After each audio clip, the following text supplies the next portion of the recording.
ជំរាបសួរបងប្អូនទាំងអស់គ្នាថ្ងៃនេះសូមបង្ហាញបងប្អូនពីរបៀបធ្វើបបរតុកាឬក៏យើងហៅថាបបរសាមជោគនៅក្នុងបបរមួយមុខនេះខ្ញុំប្រើសាច់ច្រើនប្រភេទដែរមានដូចជាសាច់ជ្រូកសាច់ប្រហិតត្រីប្រហិតសាច់គោជាមួយនឹងសាច់បង្គាវិធីធ្វើរបស់បបរហ្នឹងលឿនណាស់បងប្អូនក៏ប៉ុន្តែអ្វីដែលយើងត្រូវចំណាយពេលគឺគ្រឿងរោយពីលើតោះអញ្ចឹងយើងមកចាប់ផ្ដើមធ្វើទាំងអស់គ្នាជាដំបូងគឺយើងចាប់ផ្ដើមជាមួយនឹងផ្នែកបន្លែមុនគេចំពោះផ្សិតនេះគឺខ្ញុំប្រើចំនួន6គ្រាប់បងប្អូនគ្រាន់តែលាងទឹកឲ្យស្អាតរួចហើយហាន់វាជាចំណិតស្ដើងល្មមចំពោះផ្សិតចំបើងនេះវិញខ្ញុំគ្រាន់តែយកវាទៅចិតផ្នែកខ្មៅចេញឲ្យស្អាតលាងទឹករួចហើយយកវាមកហាន់ជា2ឬក៏ជា4ផ្សិតចំបើងទាំងអស់ដែលខ្ញុំប្រើមានទម្ងន់1ខាំកន្លះរីឯប្រហិតសាច់គោនេះវិញបងប្អូនអាចហាន់វាជា3ឬក៏ជា4ហើយបរិមាណរបស់វាអត់កំណត់ទេបងប្អូនចូលចិត្តច្រើនអាចដាក់ឲ្យច្រើនបានចំពោះយូហឺជាមួយនឹងហេប៊ីខ្ញុំប្រើហេប៊ីចំនួន2ស្លាបព្រាបាយយូហឺចំនួន2បន្ទះបងប្អូនគ្រាន់តែយកវាទៅលាងទឹកឲ្យស្អាតរួចហើយយើងយកយូហឺហ្នឹងមកហាន់ជាកំណាត់ខ្លីៗ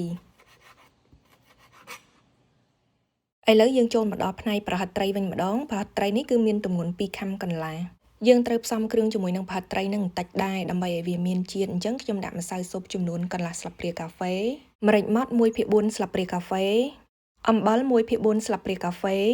ស្ករសកន្លះស្លាបព្រាកាហ្វេរួចហើយបងប្អូនត្រូវច្របល់គ្រឿងផ្សំនឹងឲ្យចូលគ្នាសព្វល្អជាមួយនឹងសាច់ត្រីដោយសារតែសាច់ត្រីនឹងវាស្អិតពេកអញ្ចឹងខ្ញុំបានបន្ថែមនៅប្រេងឆាកន្លះស្លាបព្រាកាហ្វេទៀតរួចហើយបោកវារហូតដល់វាស្វិត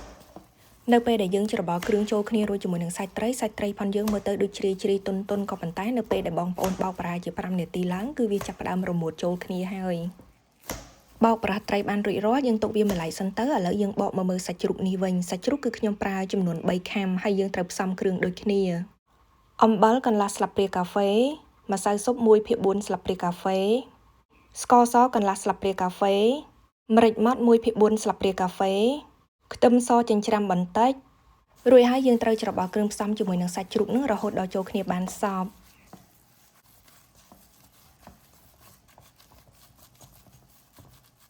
ជាចុងក្រោយនេះគឺជាបង្គាខ្ញុំប្រើប្រហែលជា2ខាំជំហានបន្ទាប់នេះយើងត្រូវយកប្រហិតត្រីមកដាក់ចៀនអញ្ចឹងបងប្អូនត្រូវកម្ដៅប្រេងឆាឲ្យឡើងក្ដៅសិនចាំយើងយកប្រហិតត្រីហ្នឹងមកសង្កត់ឲ្យវាសំប៉ែតបន្តិចក៏ប៉ុន្តែកុំឲ្យស្ដើងពេកប្រសិនបើយើងសង្កត់វាឲ្យស្ដើងពេកយើងហាន់ទៅចាញ់អត់ស្អាតនោះទេដូចនេះវិធីក្នុងការចៀនប្រហិតត្រីក៏អត់មានអីពិបាកដែរបងប្អូនគ្រាន់តែត្រឡប់ចុះត្រឡប់ឡើងរហូតដល់វាឡើងក្រហមទាំងសងខាងហើយឆ្អិនបងប្អូនអាចស្រង់វាចេញបាននៅពេលនេះប្រហិតត្រីបានឡើងក្រហមទាំងសងខាងហើយឡើងក្រៀមល្អមែនតើអញ្ចឹងបងប្អូនត្រូវស្រង់វាចេញមករួចហើយនឹងហាន់វាជាចំណិតស្ដើង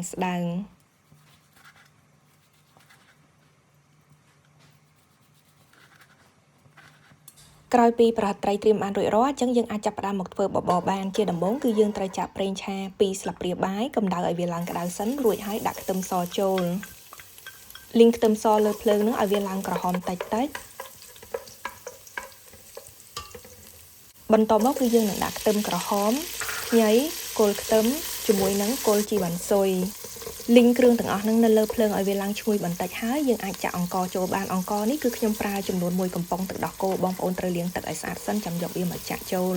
រួចហើយបងប្អូនត្រូវឆាអង្ករហ្នឹងរហូតដល់វាឡើងស្ងួតនិងឡើងក្រហមតិចឥឡូវនេះអង្ករបានឡើងក្រហមតិចហើយអញ្ចឹងយើងអាចចាក់ទឹកធម្មតានឹងចូលទៅទឹកធម្មតាខ្ញុំប្រើចំនួន3លីត្រ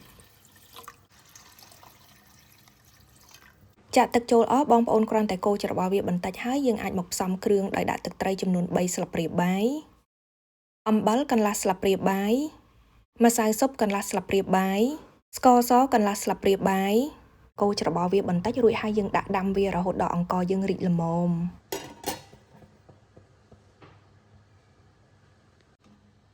ចាឥឡូវនេះអង្ករបានរីកបន្តិចហើយអញ្ចឹងយើងត្រូវដាក់ហេប៊ីជាមួយនឹងយូហឺចូល